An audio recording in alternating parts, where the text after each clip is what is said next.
किसी भी देश के लिए सिक्योरिटी फोर्सेस बहुत ज़्यादा इंपॉर्टेंट होती हैं। अगर देश को बाहरी आक्रमण से बचाना है तो सिक्योरिटी फोर्सेस काम आती हैं। अगर देश के अंदर ही कुछ इंटरनल सिक्योरिटी है तो उसको सुरक्षित करने की जिम्मेदारी भी सिक्योरिटी फोर्सेस के हाथ में ही होती है। यानी कि बी इट इंटरनल सिक्योरिटी और एक्सटर्नल सिक्योरिटी, सिक्योरिटी फोर्सेस का जो रोल है वो बहुत ज़्यादा इंपॉर्टेंट होता है। पर अगर मैं आपसे कहूं कि एक देश में सिक्योरिटी फोर्सेस ही आपस में अगर लड़ रही हैं तो उस देश का क्या हाल होगा? आप सोच रहे होंगे कि शायद मैं किसी फिल्म की कहानी बता रहा हूं, पर ऐसा रियल में हो रहा है। अफ्रीका का एक देश जहां पे आपस में ही सिक्योरिटी फोर्सेस जो है वो लड़ रही हैं। Hello everyone, this is Rishabh Singh and I welcome you all on study IQ platform.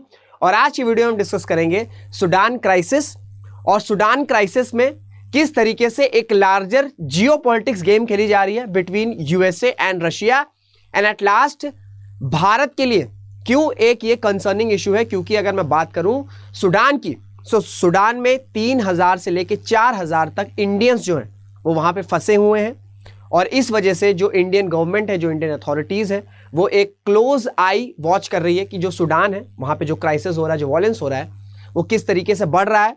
और अगर ये जो वॉयलेंस है वो बढ़ता जाएगा फ्यूचर दिन में, कमिंग डेज में, तो फिर इवैक्यूएशन की बात भी या इवैक्यूएशन के प्रोसेस भी चर्चा की जाएगी। तो ये सारी चीज़ें आज हम समझने की कोशिश करेंगे आसान भाषा में और छोटे से इस वीडियो में। तो आप सबको पता है कि सूडान एक देश है, ठीक है। सूडान एक देश है अफ्रीका में, अफ्रीका कॉन्टिनेंट है, अफ्रीका कॉन्टिनेंट में एक देश है सूडान। सूडान में क्या हुआ?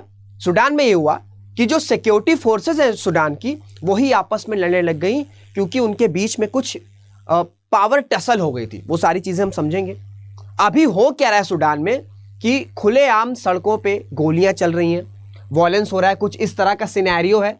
लोग इस तरह की आर्टिलरीज लेके गन रोड पर चल रहे हैं, और आलम ये हो गया है कि जिसके हाथ में गन है उसके पास पावर है, और कैसे ना तैसे कैसे भी करके लोगों पे शूट किए जा रहे हैं, जिस वजह से 150 से लेके 200 लोगों की जानें भी जा चुकी हैं। सो जो क्राइसिस है, जो वॉयलेंस है, वो काफ़ी ज़्यादा सीरियस है। और ये मत सोचिएगा कि सूडान का जो वॉयलेंस हो रहा है वो किसी आउट सबर्ब्स में हो रहा है या सूडान के किसी छोटे मोटे एरियाज में हो रहा है। नहीं, ये कैपिटल में हो रहा है, ठीक है। सूडान की कैपिटल में और जितनी भी उनकी इंपॉर्टेंट सिटीज़ है वहाँ पे ये वॉयलेंस जो है वो हो रहा है। क्योंकि जब सपोज करिए कि आपस में ही सिक्योरिटी फोर्सेस ही लड़ रही हैं, तो फिर आप समझ सकते हैं कि जो आम जनता है वहाँ पे उनका क्या हाल हो रहा होगा। तो ये इशू हो क्यों गया, क्यों जो सिक्योरिटी फोर्सेस है वो आपस में लड़ना शुरू हो गई, ये चीज़ पहले समझते हैं। देखिए, अगर हम सूडान की बात करें, ठीक है, अगर हम स्पेसिफिकली सूडान की बात करें तो सूडान में डेमोक्रेसी नहीं है भाई, ठीक है। ऐसा नहीं कि कोई यहाँ पे कानून चलाया जा रहा है, यहाँ पे डिक्टेटरशिप थी, ठीक है, डिक्टेटरशिप थी, और यहाँ पे तख्ता पलट, डिक्टेटरशिप, अथॉरिटेरियन रूल, यही हुआ है। कोई बहुत ज़्यादा यहाँ पे स्टेबल कॉन्स्टिट्यूशन, ये सारी चीज़ें नहीं हुई है। अभी 2021 से आपका मिलिट्री रूल, ठीक है, मिलिट्री जो सूडान की मिलिट्री है, उन्होंने अपना जो रूल है वो कब्जाया हुआ था सूडान के पे। तो अगर हम बात करें सिक्योरिटी फोर्सेस की, तो 2 सिक्योरिटी फोर्सेस इन्वॉल्व हैं। एक है आपकी सूडानीज आर्मी, ठीक है, एक है आपकी सूडानीज आर्मी, और दूसरी एक पैरामिलिट्री ग्रुप है जिसका नाम है रैपिड सपोर्ट फोर्सेस। तो ये जो 2 फोर्सेस हैं ये आपस में लड़ रही हैं, और इनका रीजन ये है कि कैसे ना कैसे करके जो पावर टसल है, सूडानीज आर्मी चाहती हैं कि ये जो मिलिट्री रूल लगा हुआ है सूडान पे ये खत्म किया जाए और डेमोक्रेसी को रिस्टोर किया जाए। वहीं हम रैपिड सपोर्ट फोर्सेस यानी कि जो उनकी पैरामिलिट्री ग्रुप है वो ये चाहती है कि ये जो मिलिट्री रूल लगा हुआ है ये कंटिन्यू रहे, क्योंकि अगर डेमोक्रेसी आ जाएगी तो जो ये रैपिड सपोर्ट फोर्सेस है इनको शायद हटा दिया जाएगा। तो इस वजह से, इस कंसर्न के वजह से दोनों ग्रुप्स में कहीं ना कहीं टसल आ गया। तो अगर हम बात करें तो ये जो कू है ये आपका 2021 में हुआ था, ठीक है। 2021 में बहुत टाइम से सूडान में डिक्टेटर थे, उनका रूल था, उनका नाम है ओमार अल बशीर। इनका रूल था, एक ये डिक्टेटर आदमी थे, ठीक है, ये डिक्टेटर थे, इनका रूल था। इनका रूल, अब देखिए किसी भी देश में जब डिक्टेटरशिप होती है, जब कोई भी चेक्स एंड बैलेंसेस नहीं होते हैं, तो ऑब्वियसली बात है जो डिक्टेटर रहेगा वो अपनी मनमर्जी करेगा। और डिक्टेटरशिप में जो आम जनता होती है वो ज़्यादातर खुश नहीं रहती है, क्योंकि भाई जब कोई चेक्स एंड बैलेंस ही नहीं है तो वो जो डिक्टेटर है वो किसी भी जनता के लिए कोई कुछ क्यों ही करेगा। तो इसी वजह से सूडान में बहुत लंबे समय से डिक्टेटरशिप थी। अब जब बहुत लंबे समय तक डिक्टेटरशिप रहती है तो लोगों के अंदर गुस्सा आता है, क्योंकि लोगों की बात करें सूडान में तो बेसिक नेसेसिटीज़ की प्रॉब्लम आने लग गई थी। तो इस वजह से प्रो डेमोक्रेसी रिवोल्ट्स जो है, प्रो डेमोक्रेसी प्रोटेस्ट जो है वो स्टार्ट होना शुरू हुए। प्रो डेमोक्रेसी जो प्रोटेस्ट हैं वो स्टार्ट हुए और फिर 2019 में जो सूडान की आर्मी थी उन्होंने ये डिक्टेटर का जो रूल था, ठीक है, जिनका नाम ओमार अल बशीर था, इनका रूल खत्म किया और वहां पे एक ट्रांजिशनल गवर्नमेंट जो है वो सेटअप कर दी। एक ट्रांजिशनल गवर्नमेंट जो है वो सेटअप कर दी और ये बोला गया कि ये गवर्नमेंट जो है वो तब तक गवर्नेंस करेगी जब तक एक प्रॉपर डेमोक्रेसी सेटअप नहीं हो रही है। अब डिक्टेटरशिप का रूल खत्म हो गया, मिलिट्री का रूल आ गया। हालांकि ट्रांजिशनल गवर्नमेंट थी पर तब भी लोगों ने प्रो डेमोक्रेसी जो प्रोटेस्ट है वो जारी रखा और 2021 में ये जो ट्रांजिशनल गवर्नमेंट है इसको भी पूरी तरीके से हटाकर 2021 में पूरी तरीके से मिलिट्री रूल जो है वो सूडान में आ गया। तो आप क्रोनोलॉजी समझ रहे हो। क्रोनोलॉजी ये है कि बहुत टाइम तक डिक्टेटरशिप थी सूडान में, फिर लोगों ने प्रो डेमोक्रेसी प्रोटेस्ट किए।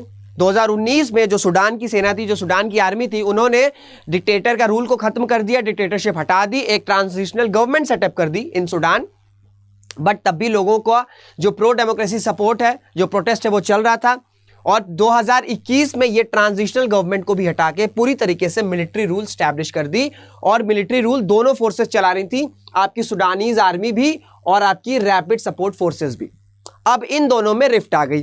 इन दोनों में रिफ्ट का रीजन ये है कि जैसे मैंने आपको बताया कि सूडानीज आर्मी चाह रही है कि अब जो है ये मिलिट्री रूल खत्म कर दिया जाए और डेमोक्रेसी, प्रॉपर डेमोक्रेसी सेटअप कर दी जाए, प्रॉपर डेमोक्रेसी सेटअप कर दी जाए। क्योंकि भाई सूडान पे सैंक्शंस लगे हैं, ठीक है, सूडान पे सैंक्शंस लगे हैं, चाहे यूएस के द्वारा हो चाहे यूके के द्वारा हो। इस वजह से जो सूडानीज आर्मी है उन पे काफी ज्यादा प्रेशर है। तो इस वजह से ये लोग चाह रहे हैं, सूडानीज आर्मी चाह रही थी कि मिलिट्री रूल खत्म कर दिया जाए, पर रैपिड सपोर्ट फोर्सेस चाह रही थी कि ये जो मिलिट्री रूल है ये कंटिन्यू होते रहे। इस वजह से ये वॉयलेंस जो है वो स्टार्ट होने लग गया। तो वॉयलेंस का रूट समझ रहे हो क्यों वॉयलेंस हो रहा है, समझा दिया। एक बार एक ग्राफ में देख लो, अ हिस्ट्री ऑफ सूडान कूप्स या अ हिस्ट्री ऑफ सूडान कू, यानी कि 1956 से लेके, ठीक है, 1956-58 से लेके 2021 तक यहाँ पे कभी या तो अटेम्प्ट किया गया है मिलिट्री कू का या मिलिट्री कू सक्सेसफुल हो गया है। तो जो ग्रीन में है वो सक्सेसफुल है, जो रेड में है वो फेल्ड अटेम्प्ट्स है।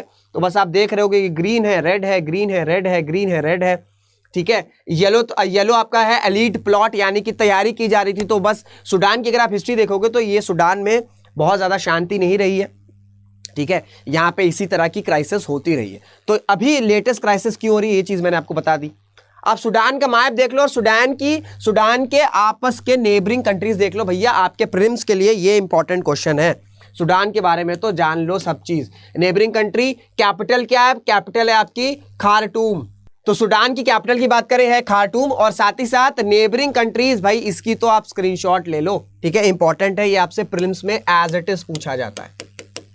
प्रीलिम्स में आपके एज इट इज पूछा जाता है, so it is very important for your prelims. अब देखो मैंने आपको बता दिया रीजन क्या है वॉयलेंस का। आप समझो कि लार्जर जियोपॉलिटिक्स गेम क्यों खेली जा रही है। अब समझो, ये देखो सूडान की जो लोकेशन है ना काफी ज्यादा स्ट्रेटेजिक है भाई। रेड सी है, ठीक है, इधर रेड सी है, ठीक है, इससे कनेक्ट होता है आपका इंडियन ओशन है। तो एक स्ट्रेटेजिक लोकेशन है और इसी वजह से रशिया और यूएसए का इंटरेस्ट भैया सूडान में आ गया, ठीक है। कैसे आया ये देखो, क्या हुआ, सूडान की जो आर्मी है उन्होंने अग्री कर दिया कि भाई जो रशिया है वो अपने नेवल बेसेस रेड सी में बना सकता है। अब समझ लो स्ट्रैटेजिक लोकेशन है भाई रेड सी। अब अगर यहां पे रशिया अपनी नेवल बेसिस जो है वो बना सकता है तो रशिया को एडवांटेज मिल जाएगा। साथ ही साथ रशिया को, जो सूडान की सेना है, उन्होंने, जो सूडानीज आर्मी है, उन्होंने मिलिट्री बेसिस बनाने के लिए भी अलाउ कर दिया। तो यानी कि रशिया के नेवल बेसिस भी सेटअप हो रहे हैं सूडान में और साथ ही साथ मिलिट्री बेसिस भी सेटअप हो रहे हैं। अब ये जब चीजें देखेंगी तो क्या यूएसए को अच्छा लगेगा? नहीं अच्छा लगेगा। साथ ही साथ मिलिट्री बेसिस बनाने के बाद एक और इंपॉर्टेंट चीज थी रशिया का इंटरेस्ट, और वो था आपका कि रशिया जो है वो यहां पे गोल्ड की, ठीक है, गोल्ड को यहां पे माइन कर रहा है। सूडान में काफी मात्रा में गोल्ड मिलते हैं। क्या होता है ना, ये जो देश होते हैं जहां पे इतने वायलेंस होते हैं, जहां पे इतने मिलिट्री कू होते हैं, यहां पे लोग अपने रिसोर्सेस को ही नहीं जान पाते हैं क्योंकि उनके पास वो टेक्नोलॉजी ही नहीं रहती है। इस वजह से ये जो सुपर पावर्स होते हैं ना, वो ऐसे देशों में वायलेंस फैला देते हैं ताकि आम जनता, ये देश, ये सारे डेवलप्ड ही ना हो पाए और उतनी टेक्नोलॉजी ना रहे कि वो अपने रिसोर्सेस को खुद ही ऑप्टिमाइज कर सके। तो यही दुर्भाग्य है, अनफॉर्चुनेट है, पर क्या कर सकते हैं, it's a larger game of geopolitics, उसमें कुछ हम कर नहीं सकते हैं। सो सूडान में दो मोटिव हैं रशिया के, एक तो naval bases, military bases. Then Russia का इंटरेस्ट है कि रशिया जो है वो सूडान से जो गोल्ड है वो पॉन्ड कर रहा है, वो उसे माइन कर रहा है, और ये जो चीज हो रही है, जो पैसा आ रहा है गोल्ड से, वो गोल्ड जो है उस पैसे से जो रशिया है वो यूक्रेन वॉर को फंड कर रहा है। और जहां रशिया को कुछ भी एडवांटेज मिलती है यूक्रेन वॉर की बात करें तो वो यूएसए को तो बिल्कुल बर्दाश्त नहीं होगी। इस वजह से यूएसए ने वार्न किया था सूडान को, सूडानीज आर्मी को, कि भाई अगर आप रशिया को मिलिट्री बेसिस बनाने दोगे तो फिर आप कॉन्सिक्वेंसेस को झेलोगे। और थोड़े ही दिन बाद हम देखते हैं कि सूडानी आर्मीज और रैपिड सपोर्ट फोर्सेस के बीच एक रिफ्ट आ जाती है। तो हो सकता है ये एक लार्जर जियोपॉलिटिक्स गेम है जहां पे रशिया को एडवांटेज मिल रहा है सूडान में और ये यूएसए नहीं चाह रहा है। इस वजह से दोनों जो सिक्योरिटी फोर्सेस हैं उनके बीच में रिफ्ट आ गया है।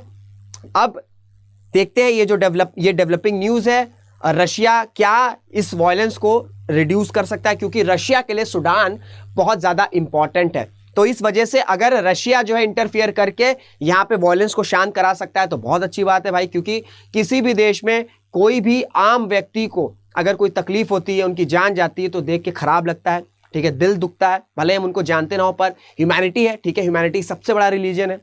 तो इस वजह से हम तो यही चाहेंगे कि सूडान में ये जो वायलेंस हो रहा है ये खत्म हो जाए, दोनों सिक्योरिटी फोर्सेस आपस में सुलह कर लें, जो भी इनके इश्यूज हैं उसे रिजॉल्व करें। तो देखते हैं कि रशिया क्या ये वायलेंस को कम कर सकता है, क्योंकि अगर सूडान में वायलेंस चलता रहा तो ये चीज रशिया के लिए फेवर नहीं रहेगी। रशिया जो गोल्ड पॉन्डर कर रहा है वो नहीं कर पाएगा और इस वजह से एक नुकसान हो सकता है रशिया को while waging war against the Ukraine. So ये पूरा एक प्रोसेस है, एक होल इशू था जहां पे मैंने आपको रीजन बता दिया कि क्यों क्राइसिस हो रहा है, क्यों वायलेंस हो रहा है, साथ ही साथ मैंने आपको ये भी बता दिया कि कैसे लार्जर जियोपॉलिटिक्स गेम खेली जाती है। अब देखो 3000 से लेके 4000 तक इंडियंस भी वहां पे हैं, तो हमारा इंडियन अथॉरिटीज का या भारत का सिर्फ एक कंसर्न है कि किस तरीके से इंडियन नेशनल जो सूडान में फंसे उनको निकाला जाए, उन्हें इवैक्यूएट किया जाए। इस वजह से एडवाइजरी जारी की गई है कि जितने भी भारतीय हैं वो सूडान में वो घर पे ही रहें, रोड पे ना निकले, क्योंकि रोड पे इस समय अंधाधुंध फायरिंग हो रही है, कुछ देखा नहीं जा रहा है, किसी पे भी गोलियां चला दी जा रही हैं,